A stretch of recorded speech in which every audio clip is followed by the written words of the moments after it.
capítulo 17. En la Biblia está marcado como capítulo 17, condenación de la gran ramera.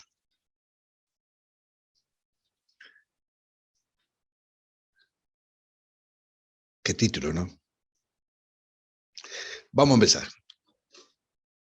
Dice el versículo primero: vino entonces uno de los 7 ángeles. Una vez más, en este libro, como en los capítulos anteriores, aparecen los 7 ángeles, que tenía 7 copas, y habló conmigo diciéndome: ven acá y te mostraré la sentencia contra la gran ramera, la que está sentada sobre muchas aguas, con la cual han fornicado los reyes de la tierra, y los moradores de la tierra se han embriagado con el vino de su fornicación. Y me llevó en el espíritu al desierto, y vi una mujer sentada sobre una bestia escarlata llena de nombres de blasfemia, que tenía 7 cabezas y 10 cuernos. Y la mujer estaba vestida de púrpura y escarlata, y adornada de oro, de piedras preciosas, de perlas, y tenía en la mano un cáliz de oro lleno de abominaciones y de la inmundicia de su fornicación. Y en su frente un nombre escrito, un misterio: Babilonia la grande, la madre de las rameras y de las abominaciones de la tierra. Vi a la mujer ebria de la sangre de los santos y de la sangre de los mártires de Jesús. Y cuando la vi, quedé asombrado con gran asombro. ¿Se dan cuenta, hermanos? Qué relato este, ¿no? Obviamente con mucho simbolismo. Con mucho simbolismo. Y eso es lo que necesariamente vamos a empezar a escudriñar. La gran ramera representa la Babilonia religiosa y abarca todas las religiones falsas, incluido el cristianismo apóstata. En la Biblia, la prostitución y el adulterio, cuando se emplean de manera figurada, por lo general denotan la apostasía religiosa y la infidelidad a Dios. Ya lo hemos visto en varios capítulos, cuando se habla de prostitución, de adulterio, precisamente se está hablando de esa apostasía religiosa. Ese es el sentido que se da. Es la infidelidad, el adulterio con Dios. Tenemos varios capítulos al respecto que podíamos estudiar. Yo siempre les digo que tengan algo para anotar, les voy a dar los capítulos, no los vamos a leer todos, pero les voy a dar los capítulos para que ustedes los anoten de cada cosa que vamos a ir tocando y después los lean tranquilamente. Por ejemplo, en esto que estábamos hablando, en este sentido de manera figurada, anoten Isaías capítulo 1, versículo 21. Jeremías capítulo 3, versículo 9. Y Ezequiel, que es muy importante el libro de Ezequiel, en el capítulo 16, tenemos varios versículos al respecto, como lo son el 14, el 18 y el 32. Y también anoten, para después mirar, Santiago capítulo 4, versículo 4.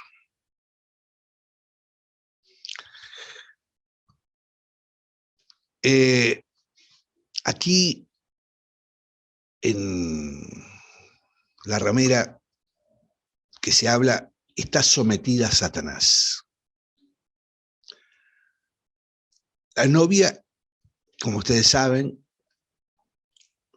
la iglesia está sometida a Cristo, pero la ramera está sometida a Satanás. La muerte eterna es la porción de la ramera, la gloria eterna es lo que corresponde a la novia de Dios, a la iglesia. La ramera, la muerte eterna, el pueblo de Dios, la gloria eterna. Respecto a esta religión falsa, diremos algunos puntos que son muy interesantes. Primero, la ramera rechazará el evangelio de Cristo y los apóstoles. Y también rechazará el poder de la piedad y las doctrinas fundamentales del cristianismo. Eso lo vamos a ver también, si ustedes anotan allí, Mateo capítulo 24, versículo 24. Y también segunda de Timoteo, en el capítulo 3, versículos 5, 4 y 3. Vieron que hay muchos versículos, yo se los voy a, para que ustedes lo anoten, porque si los fuéramos a leer todo, esto sería muy largo. Esta ramera se asociará con los poderes y la filosofía del mundo, es decir, el sistema del mundo con su inmoralidad. Eso lo vamos a ver muy específicamente en el próximo capítulo, el capítulo 17. Pero le estoy dando ya la primera pauta. Los poderes religiosos y políticos se unirán para tomar el control espiritual sobre las naciones. Eso también lo vamos a ver en este capítulo 17. Sus dirigentes perseguirán a los verdaderos seguidores de Cristo. También está especificado en el capítulo que estamos tocando en el versículo 6. Esta ramera, ya saben de qué se trata, será el crisol para muchas creencias y credos, y la doctrina no será de primera importancia. Su principal interés será el compañerismo y la unidad con sus sistemas y valores y objetos religiosos. Ella se convertirá en habitación de demonios y guarida de todo espíritu inmundo. Eso lo vamos a ver en el capítulo 18. Cuarto, a todos los verdaderos creyentes se les ordena salir de ella o serán condenados con ella. Dios hará que el anticristo sea destruido. Y obviamente esta ramera será destruida. El verdadero parentesco de la gran ramera no es con Cristo, sino con el mundo. Los hipócritas y los falsos profetas, ustedes saben, tienen éxito en el mundo como el resultado de esta doctrina que tiene esta falsa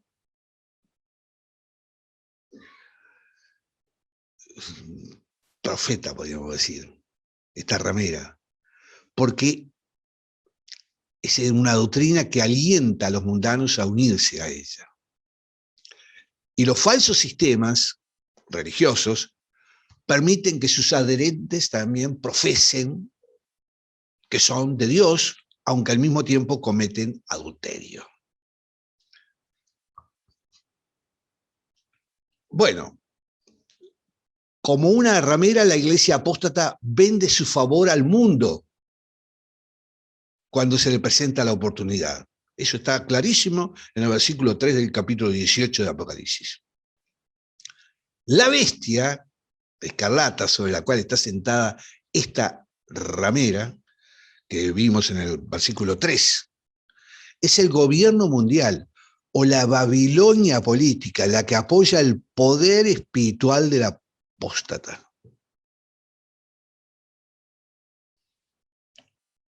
Entendemos que hay un poder político mundial que se está generando hoy día a través del nuevo orden mundial, que está unificando gobiernos sobre puntos concretos, determinantes. Entre ellos ya tienen una meta que es la Agenda 2030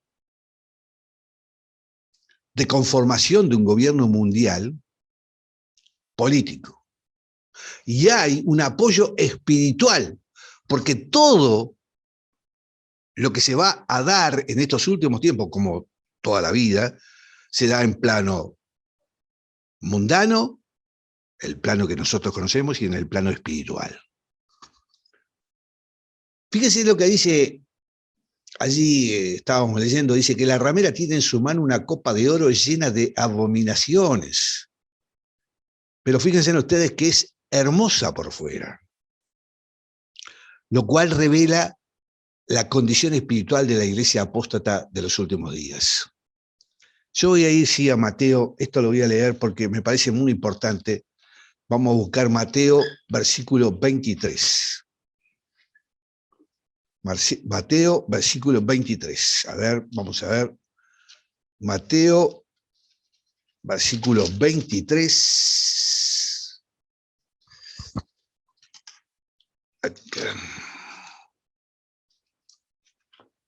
23, versículos 27 y 28. Fíjense lo que dice.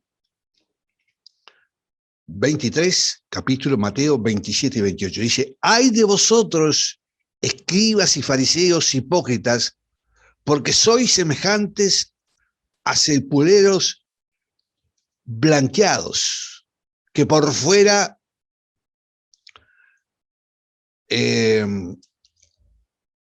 a la verdad se muestran hermosos, mas por dentro están llenos de huesos, de muertos y de toda inmundicia.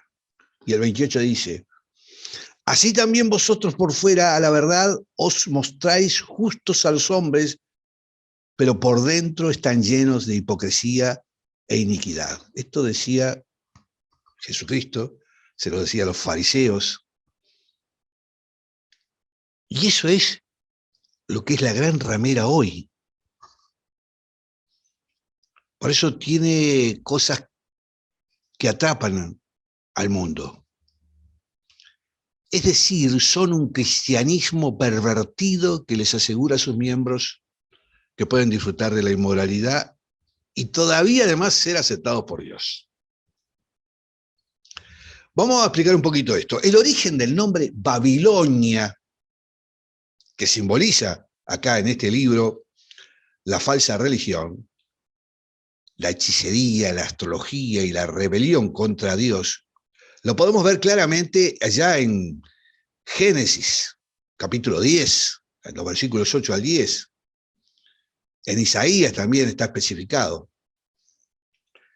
La falsa religión, en realidad, es un conjunto con el sistema del mundo que perseguirá a todo el que esté de verdad consagrado a Cristo y a la fe bíblica.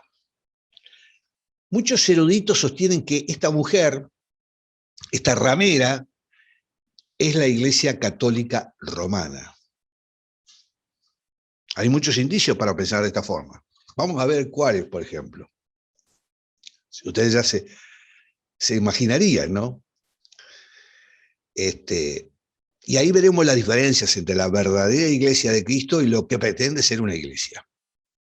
La verdadera iglesia es presentada en la Biblia como una virgen pura, sin mancha y sin arruga.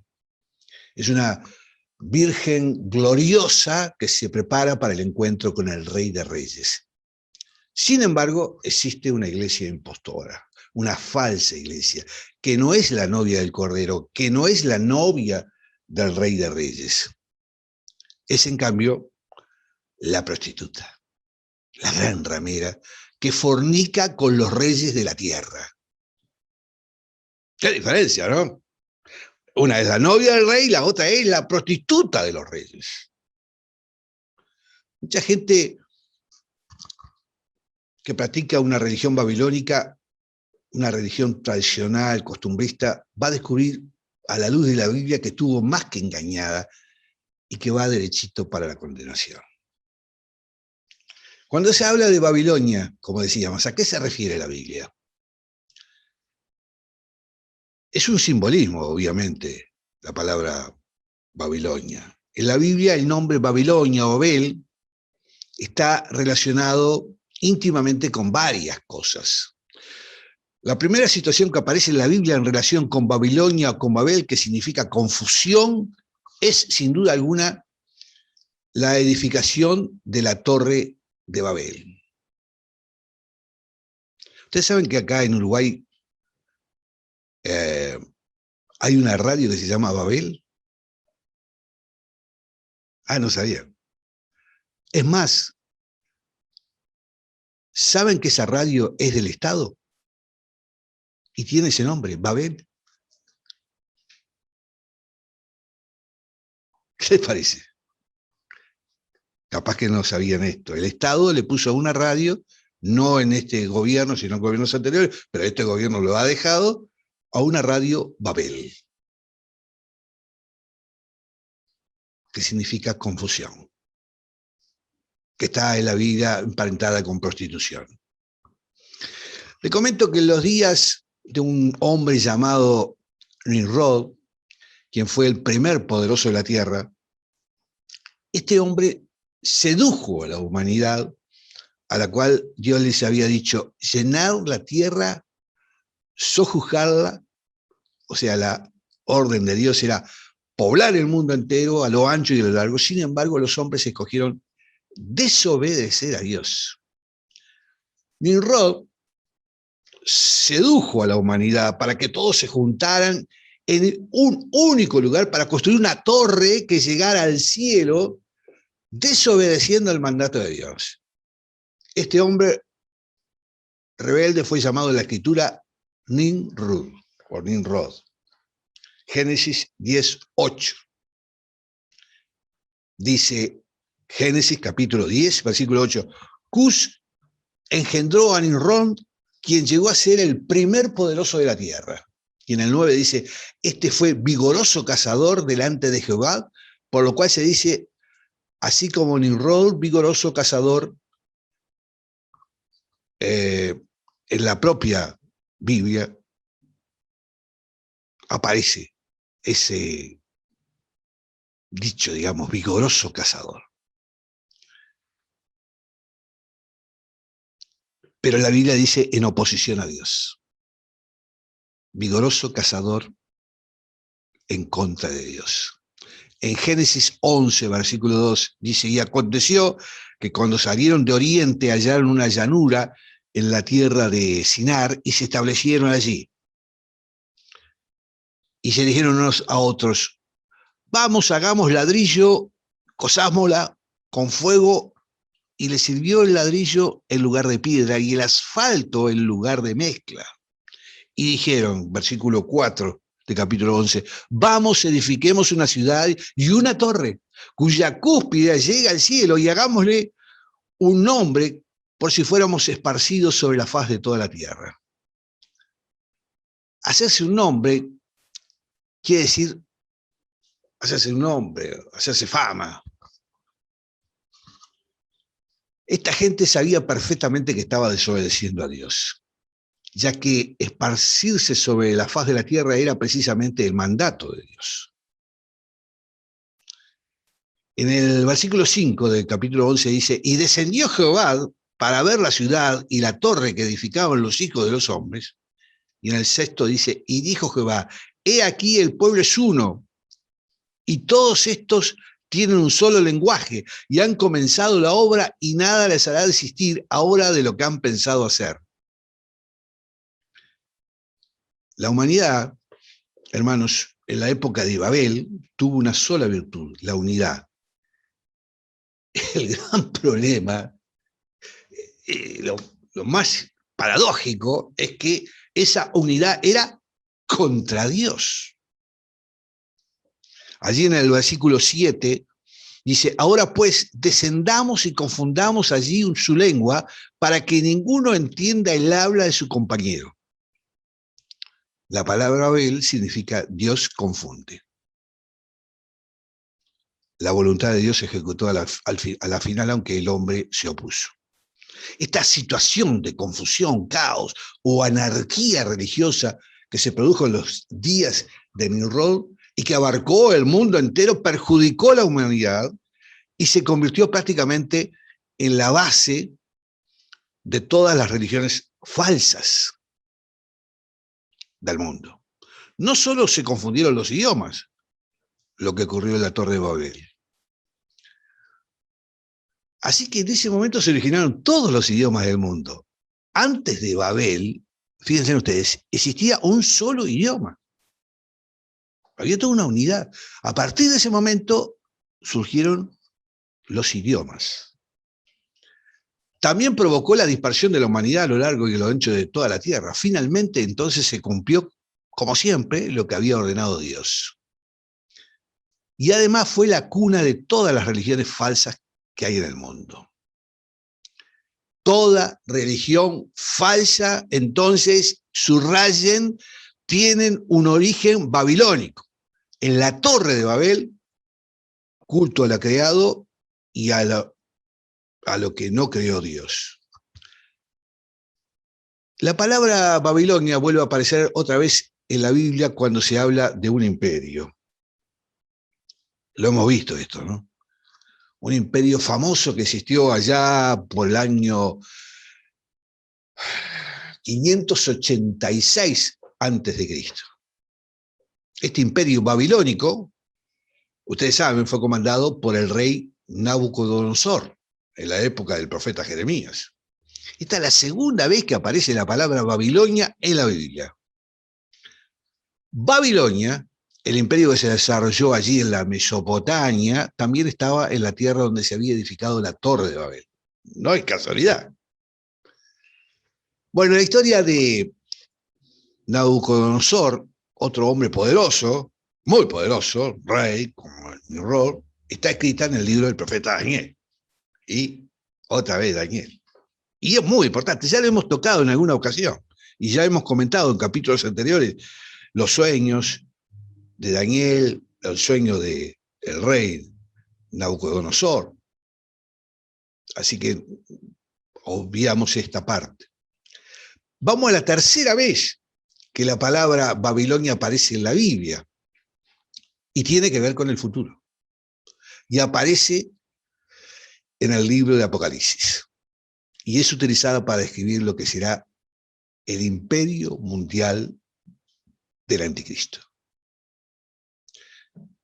Pero la palabra Babilonia en Apocalipsis describe también tres cosas más.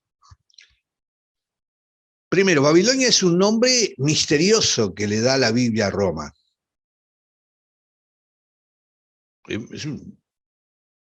La Biblia se especifica también allí. Y además representa todo un culto de idolatría y pagano, diabólico en su creencia. Y tercero, representa el satanismo disfrazado de cristianismo, mezcla de satanismo y algunas verdades de la Biblia, de lo cual surge ese sincretismo religioso. Está muy de moda esto. El Imperio Romano tiene una gran importancia cuando hablamos de Babilonia. El Imperio Romano de los Césares era un pueblo politeísta, alababan muchos dioses. El mismo César, incluso, era considerado un dios y era adorado como tal. Realizaban tremendos actos de paganismo y barbarie en honor a sus dioses. Este imperio romano, con el correr del tiempo, llegó a ser la cabeza de una falsa iglesia que hoy es la Iglesia Apostólica Romana, católica, que tiene una total relación con el Imperio Romano de los Césares. La Iglesia Romana no es otra cosa que la mezcla del poder político y el poder religioso. Y esa fusión política y la religión no para servir a Dios, sino para valerse de Dios y crear un superimperio. El Imperio Romano, recuerden ustedes, desarrolló su marco histórico desde la península ibérica, allí España y Portugal, pasando por Italia, el Peloponeso allá en Grecia, hasta Medio Oriente, y se sometió a todos los pueblos de la región, incluso sometió a Israel. Con lo cual no se puede hablar de Jesús, de Jesucristo, el Hijo de Dios, sin hablar del Imperio Romano. Porque nuestro Señor vivió y murió y resucitó en los días del Imperio Romano. No se puede desligar la figura de Jesús bíblico y de Jesús histórico del Imperio Romano. Ustedes saben que Jesús nació durante el reinado de Augusto César, que gobernó del año 27 antes de Cristo hasta el 14 después de Cristo, y murió y resucitó Jesucristo y ascendió a los cielos durante el reinado de Tiberio César, que gobernó del 14, el año 14 después de Cristo hasta el año 37. En ese tiempo, Jesús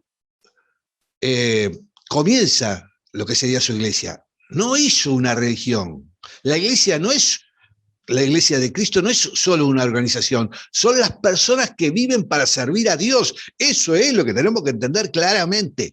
Una cosa es la organización institucional y otra cosa es las personas que viven para servir a Dios. Esa es la verdadera iglesia. Pero esta iglesia que fundó Jesucristo no le fue nada fácil. Imagínense ustedes, porque el Imperio Romano tenía ya demasiadas religiones enquistadas en su seno. Muchas religiones tenía.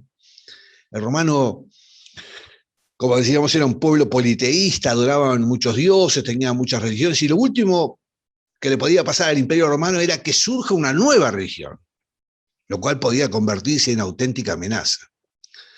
Pero esto fue lo que ocurrió. Había surgido una nueva religión, como lo veían ellos, una nueva amenaza llamada cristianismo. Y surge en medio de uno de los pueblos que los romanos dominaban y quisieron exterminar, el pueblo judío. Es así, fíjense ustedes, que el Imperio Romano, para paliar el efecto del surgimiento de esta nueva religión, ordena las masacres más sanguinarias de la historia contra los primeros discípulos de la iglesia fundada por Jesucristo. Por ejemplo, Nerón, emperador romano, quien gobernó en el periodo que va del 54 al 68, surge en un momento en que la iglesia estaba tomando cuerpo y fue uno de los perseguidores más crueles de los primeros discípulos de Jesús, discípulos de origen judío y de origen gentil. Pero no solamente fue Nerón quien persiguió a los cristianos, después de él vinieron, por ejemplo, Diocleciano y Trajano, quienes también persiguieron a cristianos. Y pasó el tiempo, y lo que consiguieron fue el efecto inverso. Más cristianos mataban y más gente se convertía. Reconocer que que Jesús era el Señor, era un desafío al gobierno de Roma, a la autoridad política del imperio, porque no podía haber dos señores. Recordemos que el César, el emperador romano, sea quien fuera, era adorado como un dios. Era desafiar directamente al César y buscarse la muerte irremediablemente. Luego apareció, y acá hay que prestar atención, apareció otro emperador romano. ¿Quién? Constantino. Este hombre que también fue un perseguidor y masacrador de cristianos, al igual que sus antecesores, cambió la historia de Roma. Constantino se dio cuenta de que algo de lo que no se dieron cuenta sus antecesores, él lo persiguió. Agarran a un cristiano, lo llevan a un circo romano, lo atan de pie y mano, le sueltan un león, y el cristiano, lejos de desesperarse y de blasfemiar, comienza a alabar a Dios. Es así que mucha gente que estaba presenciando ese espectáculo quedaba conmovida ante semejante demostración de fe y de amor. Y muchos se convertían ahí mismo. Muchos bajaban a la arena del circo romano a acompañar a los cristianos y eran devorados junto con ellos, demostrando con ese acto su conversión en lugar de los hechos. El circo romano no era un lugar donde algún predicador pudiera predicar y luego invitar a los presentes a aceptar a Cristo y luego recogían una ofrenda. La ofrenda misma eran los cristianos. Con todo esto, se convirtieron al cristianismo miles de personas y en el afán de apagar la iglesia, la hicieron crecer para que se cumpla los dichos del mismísimo Mesías, que las puertas del infierno no prevalecerán contra la iglesia y que ni la vida ni la muerte nos podrán separar del amor de Dios. Cuando Constantino vio que la iglesia de Jesucristo no paraba de crecer, a pesar de las persecuciones y las matanzas, habilidosamente, con una gran estrategia política, dejó de perseguir a los cristianos y se convirtió también en ellos. Usted me dirá, ¿para qué me está contando esta historia? Acá presten atención porque es la base de entender a la gran ramera. Aquí comienza la historia. Constantino, este emperador, de la mañana o de la noche a la mañana dejó de perseguir a los cristianos y dijo, ahora, miren lo que dijo, ahora el que no se convierta al cristianismo muere. Y empezó a perseguir a los inconversos. Ahora en nombre del cristianismo. ¿Sabían eso? ¿Se dan cuenta? El resultado de esto fue que el Imperio Romano casi en su totalidad se convirtió al cristianismo. Increíble. Pero no un cristianismo verdadero, vamos a entendernos, en que los hombres nacen de nuevo al aceptar a Jesucristo como su Señor y Salvador. No. Al cristianismo que nace del corazón, no. Cuando el Espíritu, sí. Perdón. Seguimos. No al cristianismo que nace del corazón, cuando el Espíritu Santo redarguye del pecado, establece la justicia y el juicio. Este cristianismo es un cristianismo de Constantino falso y mentiroso. Fue creado no por el Espíritu Santo ni por Dios, sino por un emperador ambicioso, que no quería que el imperio se le dividiera. Bueno, en fin, la gente se convierte al cristianismo en Roma por imposición, no por conversión del Espíritu Santo. Esto es muy importante de tenerlo en cuenta. Ahora los perseguidores se habían convertido en perseguidos. Increíble, ¿no? Pero Constantino va más allá. Y mire lo que dice, ahora yo soy cristiano, me he bautizado y no solamente soy emperador romano, sino que además voy a ser el líder de esta iglesia, fusionando de esta manera la política con la religión, creando lo que la historia ha llamado en el Sacrosanto Imperio Romano. Fíjense ustedes, el Sacrosanto Imperio Romano, una obra de hombres y no del Espíritu Santo. Van entendiendo ahora y vean cómo llegamos a lo que es esta gran ramera. Constantino, en suma, creó una institución poderosísima que hasta el día de hoy sigue andando en la historia y que tiene su centro en Roma. Claro, ¿y dónde? En el Vaticano. Constantino, además de ser emperador, se convirtió en el líder de una supuesta iglesia cristiana, de una supuesta novia del Cordero, y no hizo otra cosa que crear un verdadero monstruo que va a tener un protagonismo fundamental y que se define proféticamente como la gran ramera. El apóstol Pablo presenta en sus epístolas, en sus cartas, a la verdadera iglesia como una virgen pura, una iglesia gloriosa, sin mancha ni arruga, que se prepara para estar en las bodas del Cordero con el Rey. Esta es la novia del Rey, la verdadera iglesia. Pero esta otra iglesia es una prostituta que fornica con los reyes del mundo. Vaya usted a donde vaya, América, Europa o el resto del mundo, notará que cerca del palacio o casa del gobierno está la catedral, cerca del poder político de turno. El poder religioso fornicando con el poder político. A esta mujer se le describe como una prostituta. seductora, que embriagó precisamente a los reyes de la tierra y sedujo a las naciones en pos de su poder, extraviándolas espiritualmente. Obró como obra toda prostituta seductora, ¿no? Esta mujer utiliza vino y un cáliz de oro y está vestida de púrpura y escarlata, dice la palabra. ¿No le parece? Clarísimo, ¿no? El nombre, como decíamos, Babilonia. La madre de las prostitutas y de las abominaciones de la tierra. La falsa cristiandad. ¿Qué abominaciones comete esta falsa iglesia, esta prostituta espiritual? Una de las mayores abominaciones de esta ramera es presentar una falsa trinidad al mundo. Porque miremos cosas que a veces la tenemos ahí y no nos damos cuenta. ¿Qué dice esta ramera?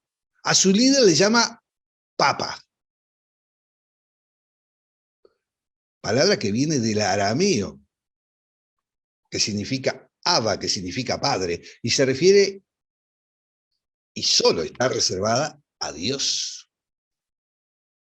En Mateo capítulo 23, versículo 9, dice, y no llaméis padre vuestro a nadie en la tierra, porque uno es vuestro padre, el que está en los cielos. ¿Cómo le dicen al cura? Padre, padre. Ay, padre, el padre de la iglesia, el padre, padre. Mal entonces el líder de Roma puede arrogarse el nombre de padre, nombre reservado a Dios, siendo humano. El líder romano no solo se cree Dios Padre, también se cree Dios Hijo. Y esto sí que es importante. ¿Por qué? Porque el Papa además se hace llamar sumo pontífice, que significa sumo sacerdote, cuando la Biblia dice claramente que el sumo sacerdote es nuestro Señor Jesucristo. Y este Señor se hace llamar sumo pontífice. Hebreos, capítulo 4, versículo 14. Por tanto, teniendo un gran sumo sacerdote que traspasó los cielos, Jesús, el Hijo de Dios, retengamos nuestra profesión. Pero le voy a decir más. Este líder romano, que está en el Vaticano, no solo se cree Dios Padre, Dios Hijo, también se cree el Espíritu Santo. ¿Por qué? Porque el líder romano, se presenta a sí mismo como el Vicarius Filii Dei, en latín. Vicarius Filii Dei, el vicario del Hijo de Dios, el representante de Jesucristo. ¿Quién dijo que Jesucristo dejaría un representante humano en la tierra? Lo dice claramente esta ramera. Juan 14:26 dice, mas el Consolador, el Espíritu Santo, a quien el Padre enviará en mi nombre, Él os enseñará todas las cosas y os recordará todo lo que yo os he dicho. El representante de Jesucristo es el Espíritu Santo, a quien el Padre enviará en mi nombre, y no el Papa de Roma. Blasfemia. Nos tendríamos que rasgar la vestidura. Otra de las abominaciones de esta ramera, o prostituta espiritual, es la afirmación, esto lo saben muy bien claro, de que Pedro fue el primer papa. Una mentira que se repite tantas veces que termina transformándose en una verdad. Pero Pedro murió sin enterarse de lo que lo habían nombrado. Papa. Lo nombró esta gente. Otras cosas sacadas de contextos de los pasajes bíblicos, perpetradas por la Iglesia romana. Es más, Pedro no reunía ni siquiera los requisitos para ser papa. Uno de esos requisitos es ser soltero. El Papa tiene que ser soltero, pero Pedro tenía suegra. Era casado. Y según la Iglesia romana, solo un hombre que haga voto de castidad puede ser el líder religioso. Ni siquiera cumple sus requisitos, los requisitos del propio Vaticano. Y decían que fue el primer Papa. Dicen. Pero además el voto de castidad impuesto es un pecado y una doctrina de demonio. Es clarísimo, ¿no? Primera de Timoteo, capítulo 4, versículo 1. Dice, pero el Espíritu dice claramente que en los posteriores tiempos algunos, escuchen bien, apostatarán de la fe, escuchando a espíritus engañadores y a doctrinas de demonios. Y dice, por la hipocresía de mentirosos que teniendo cauterizada la conciencia, prohibirán casarse y mandarán abstenerse de alimentos que Dios creó para que la acción de gracia participen de ellos, los creyentes y los que han conocido la verdad. O sea, que el celibato impuesto es una doctrina de demonio. ¿Quién da el celibato? La Iglesia romana. Otra de las abominaciones. Y si hablan de los alimentos que no se pueden comer, vio que no se puede comer carne en Semana Santa. ¿Quién lo dice? Bueno, entonces, hablemos de Pedro, su encuentro con Jesús, cuando en Mateo él le dijo, ¿y vosotros quién decís que soy yo? Le dice Jesús. Y Simón Pedro dijo, tú eres el Cristo, el Hijo del Dios viviente. Entonces le respondió Jesús, bienaventurado eres, Simón, hijo de Jonás, porque no te lo reveló carne ni sangre, sino mi Padre que está en los cielos. Y yo también te digo que tú eres Pedro, y sobre esta roca edificará mi iglesia. Pero ¿cuál es la roca de la cual se está hablando acá? ¿Pedro? No. Jamás Jesús endiosó a Pedro, que dicho sea de paso, luego lo negó 3 veces, como ustedes saben. Pero ¿cuál es la roca sobre la cual se edificará la iglesia de Cristo? La roca es la declaración que salió de los labios de Pedro, que Jesús es el Cristo, el Hijo de Dios. Esa es la roca y es el fundamento de la iglesia de Dios. No Pedro, sino lo que Pedro acababa de decir. Esto tenemos que tenerlo claramente, ¿no? De los Salmos, el Salmo 118, versículo 22, dice, la piedra que desecharon los edificadores ha venido a ser la cabeza del ángulo.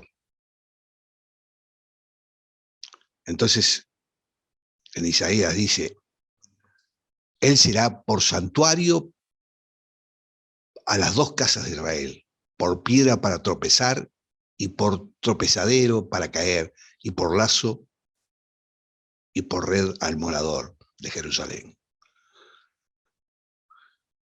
Ahora preguntémosles a Pablo.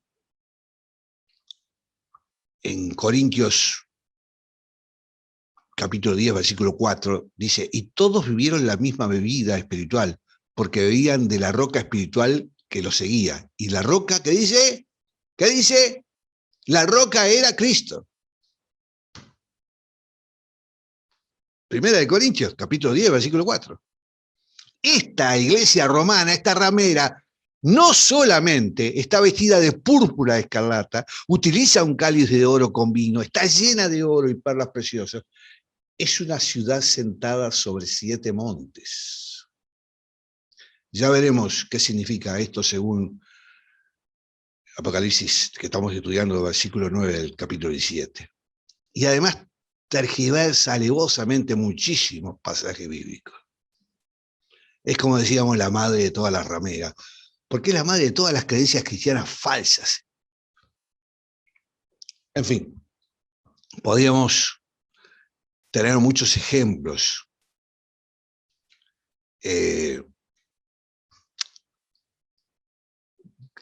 La iglesia romana para ir sintetizando un poquito esto de lo que es la gran ramera. La Iglesia romana, a lo largo de la historia, es culpable de la tortura y masacre de millones de nuestros hermanos, en lo que históricamente se ha conocido como la Inquisición. Hermanos, eran tildados de herejes. La Inquisición que se quiere tapar y no se habla. ¿Quién eran mayormente estos herejes? Los que no se sometían al Papa Romano, los protestantes, los masacraron a punta de cruz.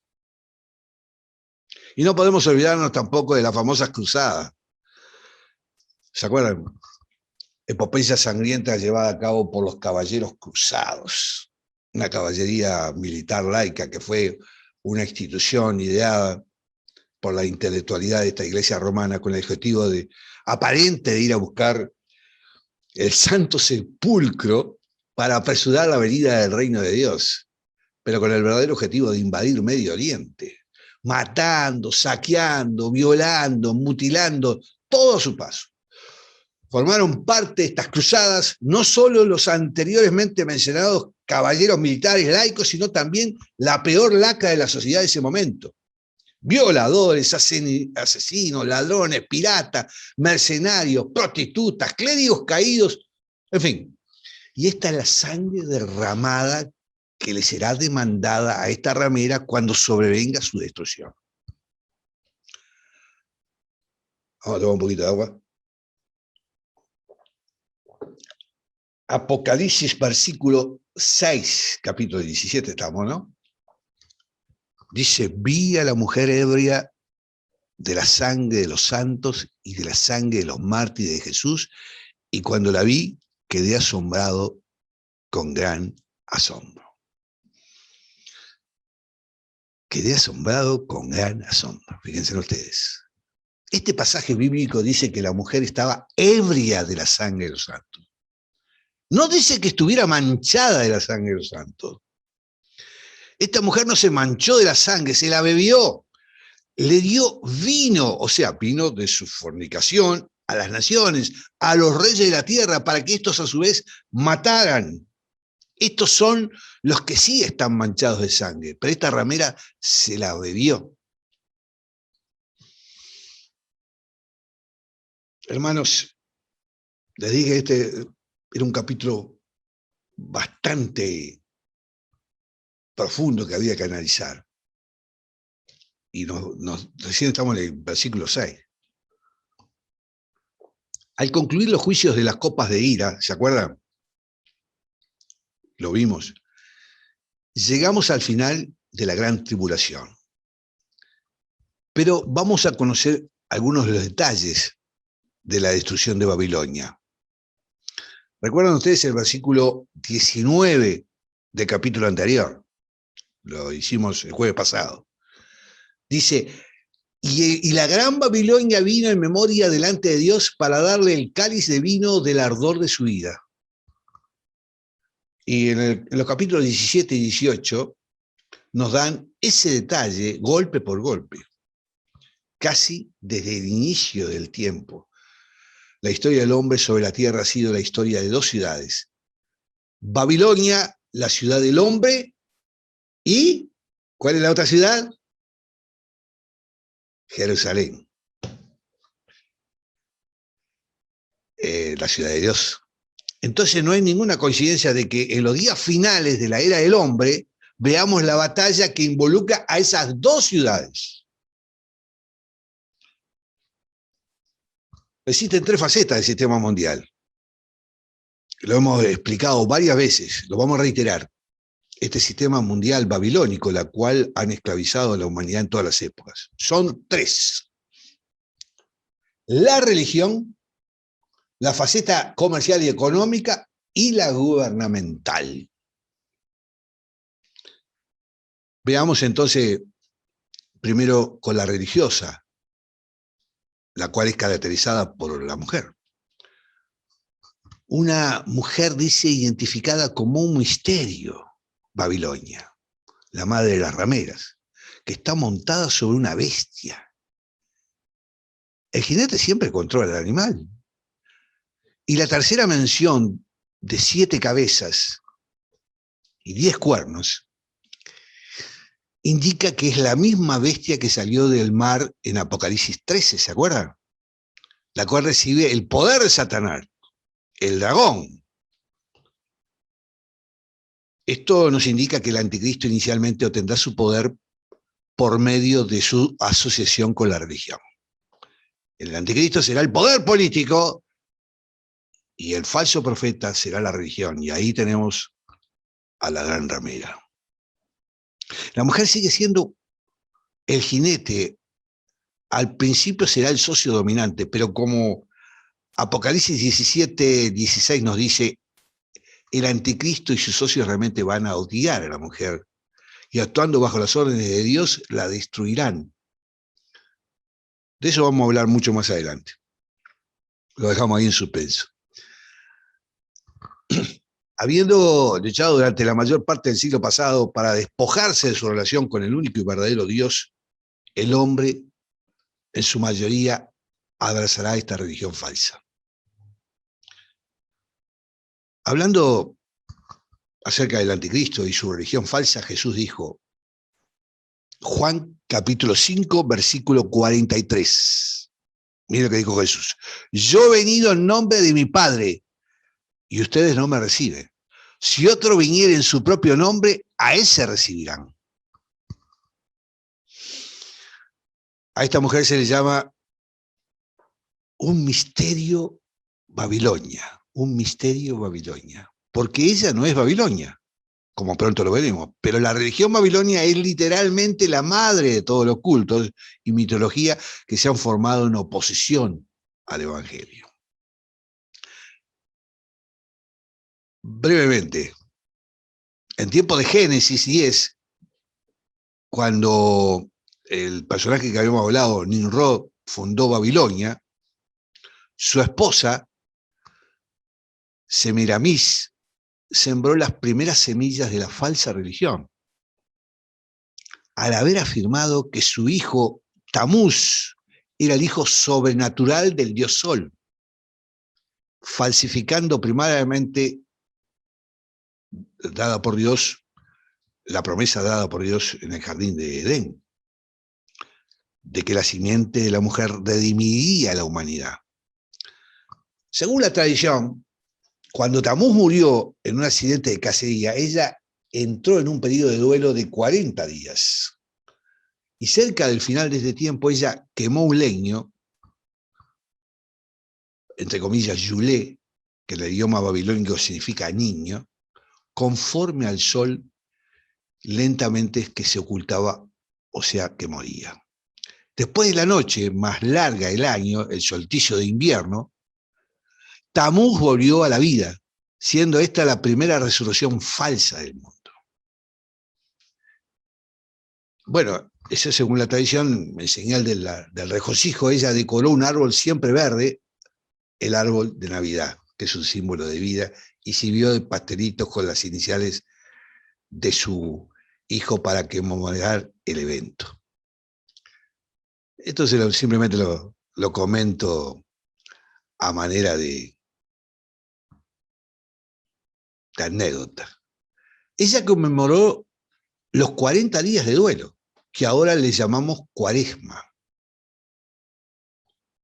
formando un sacerdocio célibe para que guiara a las personas en adoración a su Hijo resucitado. Y declaró al sumo sacerdote infalible y ella se proclamó como la reina del cielo. Si hay una religión actual que se caracteriza, y le pregunto a ustedes, por la Cuaresma, por el sacerdocio célibe y por llamar reina del cielo a la Virgen María, ¿cuál es? La Iglesia Católica Apostólica Romana, que está plagada de un sinnúmero de ritos y mitos de origen babilónico. Todas las mitologías que surgieron desde ese entonces han incluido algunos elementos de esta historia. En la versión egipcia, por ejemplo, a ella se le conoció como Isis. En Babilonia como Astoret. En Canaán como Astarte, en Grecia como Afrodita y en Roma como Venus. A ella también se le llama la diosa del amor y de la fertilidad. Fíjense ustedes la coincidencia entonces. Y la Virgen del Mar por acá se le llama, ¿cómo se le llama a la Virgen de por acá? Esta que tienen los Iemanjá, la Virgen del Mar. Todo es así, pero no es casualidad. Bueno, dejemos un poquito a Apogés, la madre de las rameras. Acá en Salinas adoraron en un culto las ubandistas y los católicos en una playa a la Virgen María y a Iemanjá conjuntamente. Se unieron. Apocalipsis 17, versículo 7. Podríamos estar hablando horas sobre este tema, ¿no? Y el ángel me dijo, ¿por qué te asombras? Yo te diré el misterio de la mujer y de la bestia que la trae, la cual tiene las 7 cabezas y los 10 cuernos. Versículo 8. La bestia que ha visto era y no es. Era y no es. Y está por subir del abismo e ir a la perdición.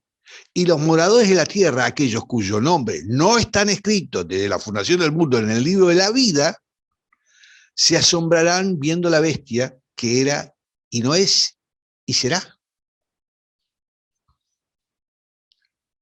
Qué increíble. El lenguaje de este libro es maravilloso. Le pregunta el ángel, ¿por qué te asombras a Juan? Yo te diré el misterio, dice, de esta mujer. El misterio de la mujer de la bestia que la trae. Esto significa que la Iglesia Católica y el sistema religioso corrupto que profesa se va a parapetrar sobre el imperio del anticristo. Se van a aliar. Como siempre, la Iglesia romana prostituyéndose con los reyes de la tierra. Y van a intentar hacer lo mismo con el anticristo. Cuando dice la bestia que has visto era y no es, y está por subir del abismo a ir a perdición, algunos interpretan este pasaje como si quisiera decir que el anticristo es una persona que una vez existió en la historia, pero que ahora está muerto, y en un futuro que aún no ha llegado, saldrá del abismo y permanecerá en la tierra por un periodo y luego será destruido.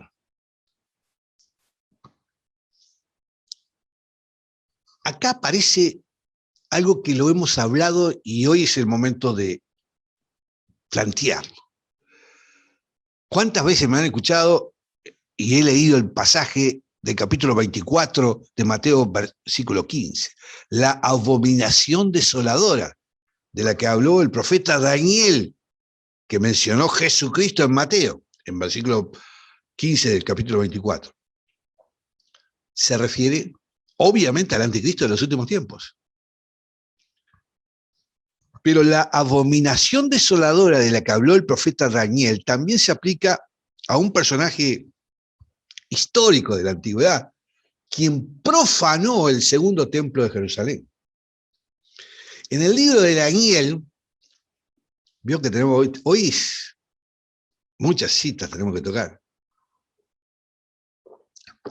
Discúlpenme, tengan un poquito de paciencia, pero tenemos que este capítulo darle todo este raconto. En el libro de Daniel, el arcángel Gabriel le da al profeta Daniel la siguiente profecía.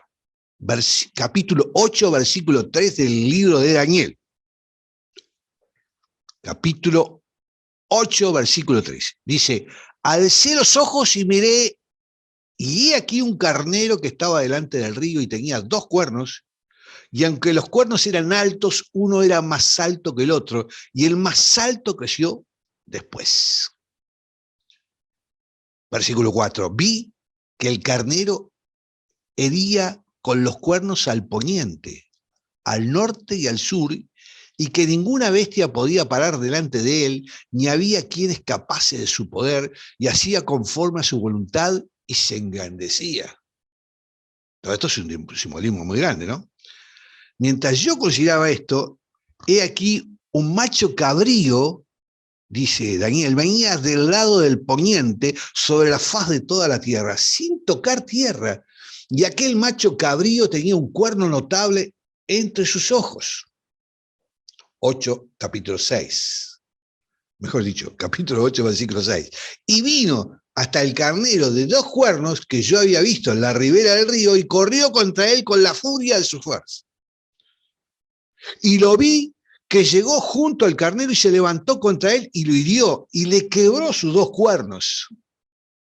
Y el carnero no tenía fuerza para pararse delante de él. Lo derribó, por tanto, en tierra y lo pisoteó. Y no hubo quien librase al carnero de su poder. Versículo 8.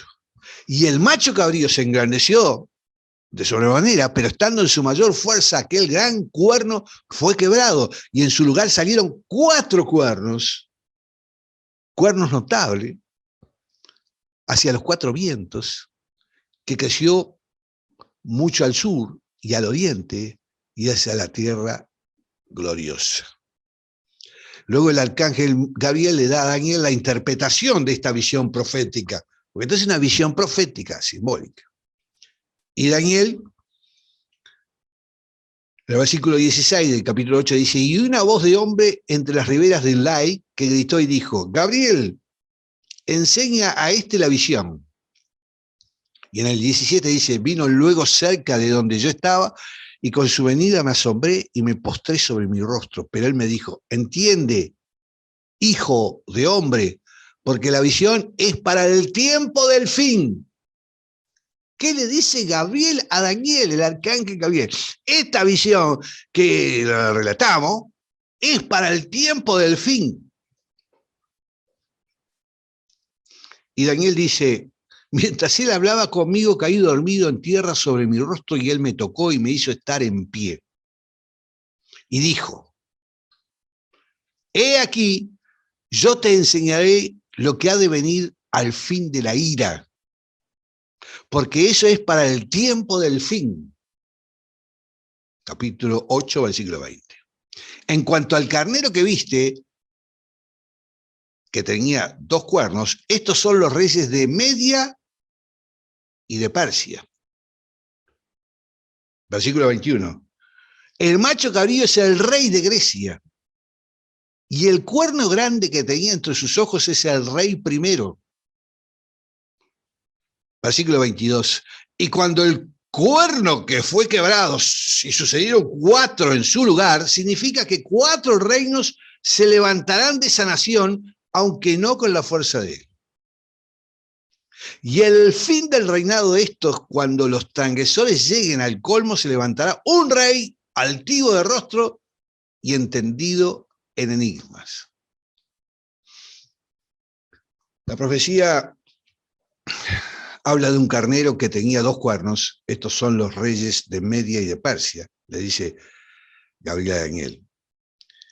Y la profecía habla también de que este carnero fue vencido por un macho cabrío que tenía un cuerno notable. El propio ángel le aclara a Daniel que el macho cabrío es el rey de Grecia, el imperio griego, y que el cuerno grande que tenía entre sus ojos es el rey primero. ¿Quién es? Clarísimo. Alejandro Magno. La profecía dice que el macho cabrío, el imperio griego comandado por Alejandro, se engrandeció sobremanera, pero que estando en su mayor fuerza, el gran cuerno fue quebrado. Alejandro Magno murió cuando estaba en su apogeo. Y la profecía también dice que del gran cuerno quebrado de Alejandro salieron a su vez 4 cuernos notables. Otros 4 reyes. Ya lo vimos esto, ¿eh? Si ustedes recuerdan, yo se los expliqué en capítulos anteriores, pero vamos de vuelta. Y que de uno de los cuernos, de uno de esos 4 cuernos, salió un cuerno pequeño, otro rey menor, que creció mucho al sur y al oriente y hacia la tierra gloriosa. ¿Hacia dónde? Hacia Jerusalén. ¿Se acuerdan? Le hablamos de este tema. Acá está. Y el ángel Gabriel le dice a Daniel que los 4 cuernos que salieron del cuerno quebrado son 4 reinos que no iban a tener la fuerza del cuerno quebrado. O sea, la fuerza del poderoso Alejandro Magno. Y que saldría ese rey que marcharía hacia Jerusalén y que profanaría el templo.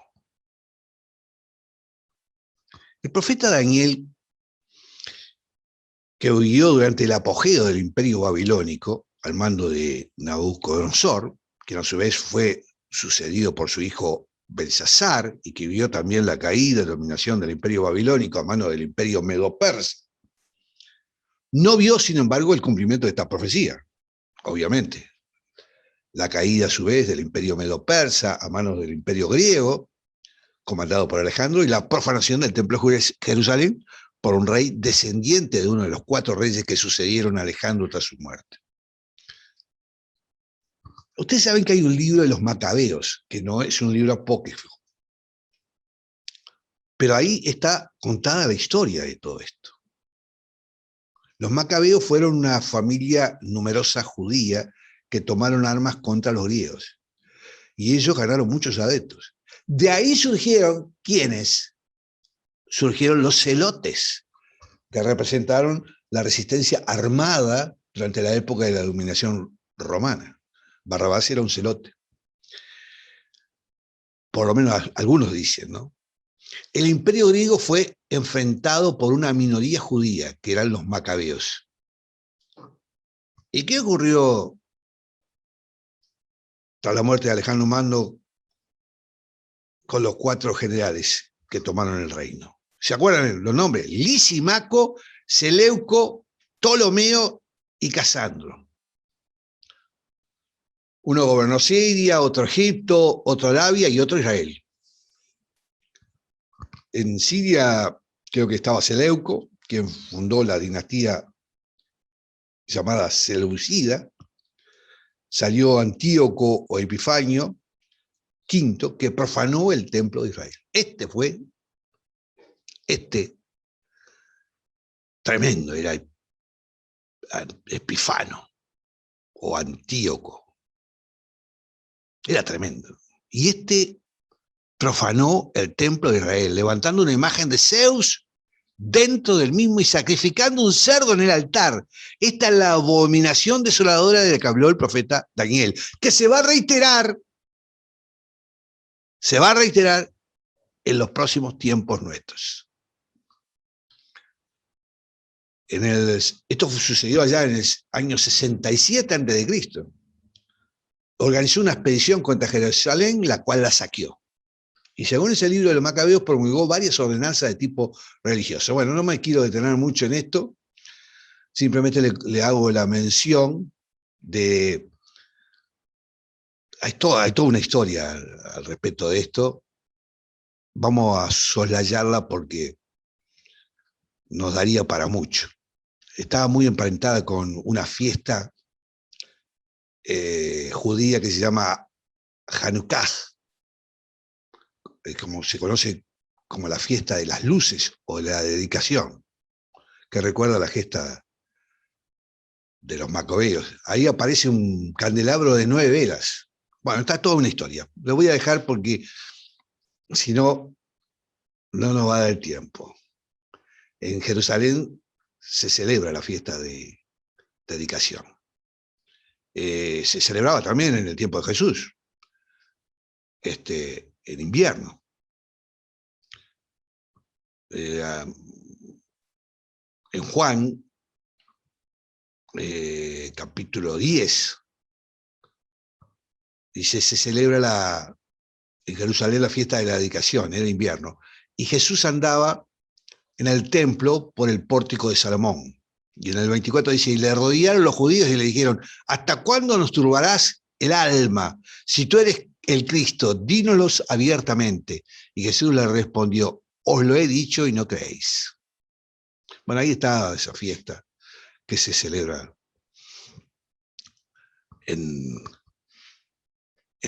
todavía en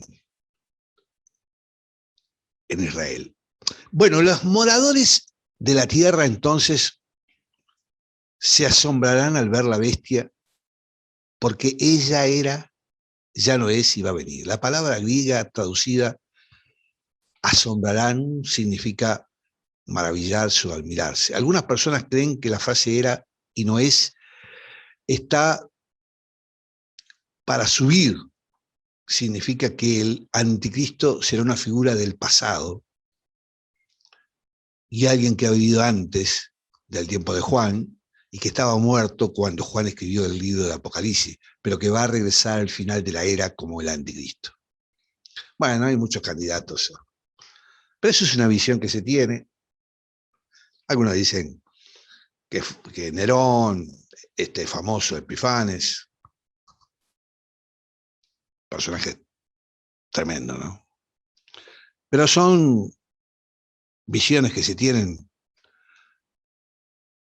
Nosotros no podemos especificar nada de eso. Lo que es cierto es que es un hombre con mucho poder político que va a tener.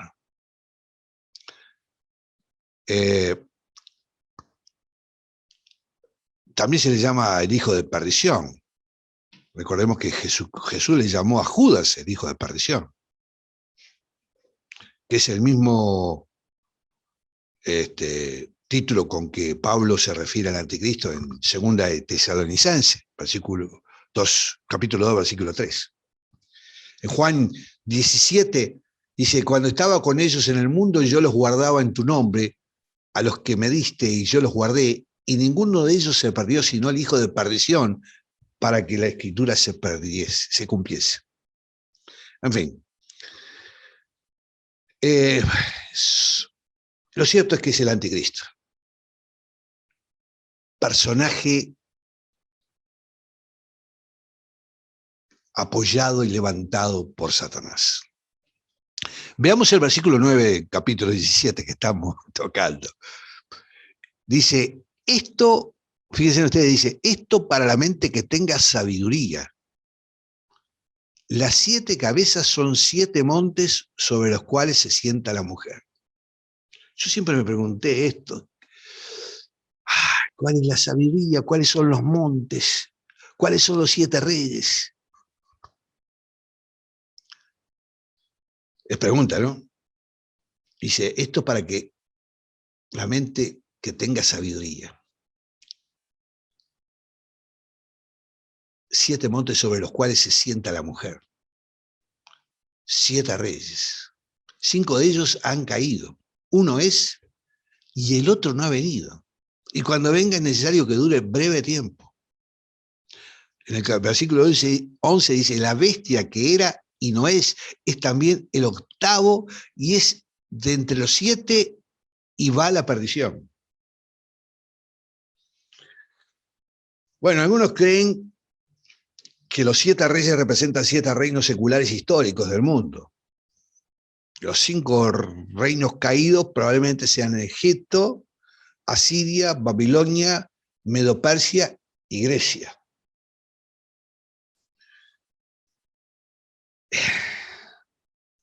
En el versículo 18 de este capítulo 17 se nos dice que la mujer está sentada sobre la bestia,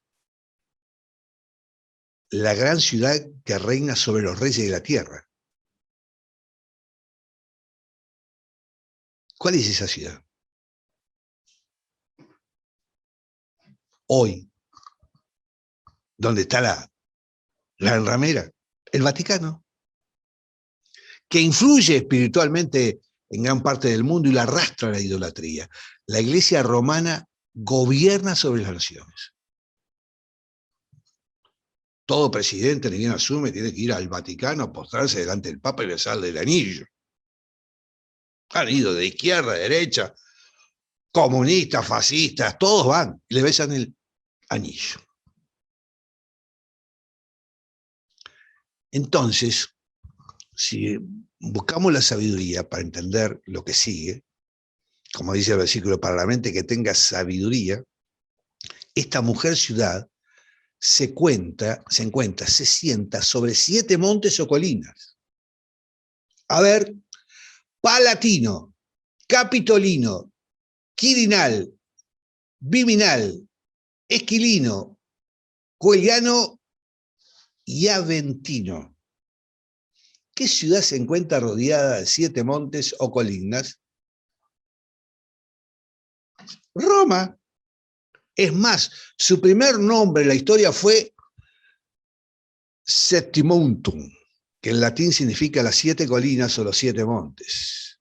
No se la llamaba Roma. Qué casualidad, ¿no? No es casualidad. Nada es casual. Luego cambió de nombre y se la llamó Romiti, que significa fortaleza poderosa o invencible. Y luego, después vino la fábula de Rómulo y Remo, 2 niños que quedaron huérfanos y fueron amamantados por una loba y después fundaron Roma, pero esto ya es una fábula, no es historia, no es historia. Y el Vaticano se halla en la cúspide del monte Aventino. ¿Pero qué significa la palabra Vaticano? Toda palabra tiene un significado, esta proviene del latín, y es la suma de 2 raíces, de 2 palabras. Vate, que significa lugar, y canus, que significa adivinación. O sea que la palabra Vaticano puede ser traducida como lugar de adivinación, lugar de hechicería, más puntualmente, podríamos decir. De hecho, la palabra vaticinar se refiere a la predicción de un hecho futuro. Vaticinamos que el tiempo va a ser lluvioso, ¿no? Vaticano, vaticinar. Algo así como el monte de la adivinación. Vamos encontrando, ¿no? Vamos al versículo 12.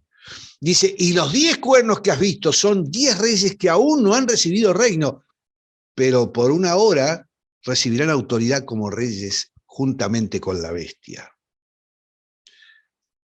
En el 13 dice, estos tienen un mismo propósito y entregarán su poder y su autoridad a la bestia. Y el 14 dice, pelearán contra el Cordero y el Cordero los vencerá, porque Él es Señor de señores y Rey de reyes, y los que están con Él son llamados elegidos y fieles. Los 10 cuernos representan a aquellas personas que van a asumir el liderazgo del gobierno mundial, bajo la dirección del anticristo. Ya se está programando. Busquen en internet, después si tienen, el foro de Davos, ¿que preside? ¿Quién? ¿Quién lo preside?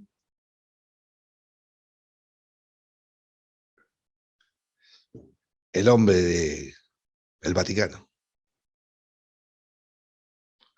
Eventualmente van a ir agrupando todos los ejércitos humanos para oponerse al retorno del Señor con su iglesia. Las 3 palabras para describir a los seguidores del Señor, como ustedes saben, son llamados, elegidos y fieles. Siempre únicamente se refiere a la iglesia. Esto significa que Él viene con nosotros y no por nosotros. Ya estableceremos allí la Nueva Jerusalén. Me dijo también, las aguas que has visto donde la remera se sienta son pueblos, muchedumbres, naciones y lenguas.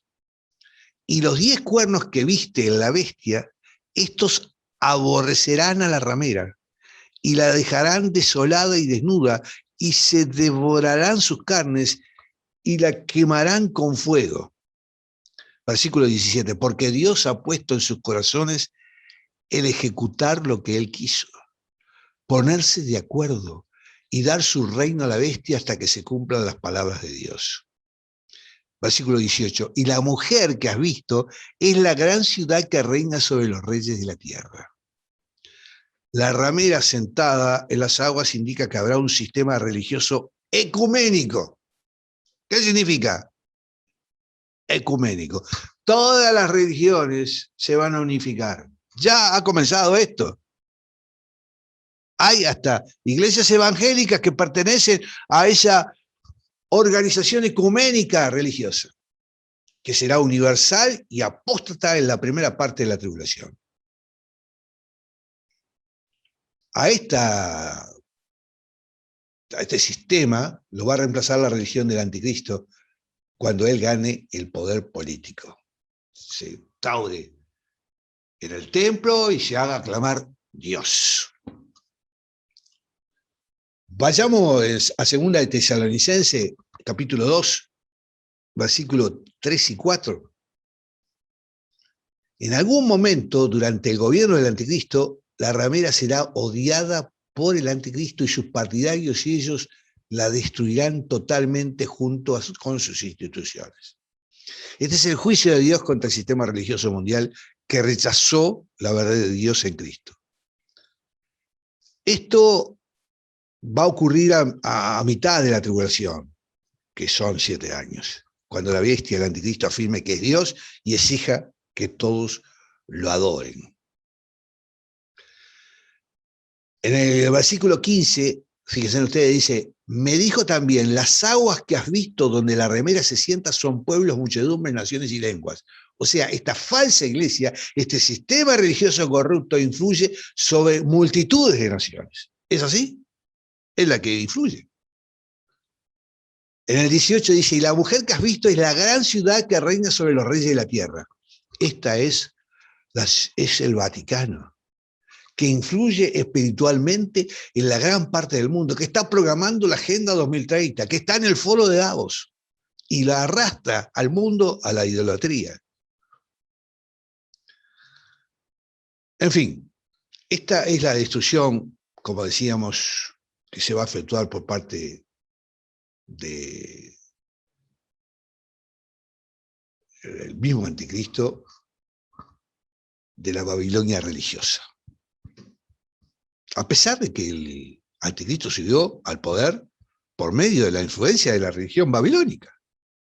Ese mismo sistema religioso se convertirá en una barrera para su meta final de ser adorada de manera exclusiva.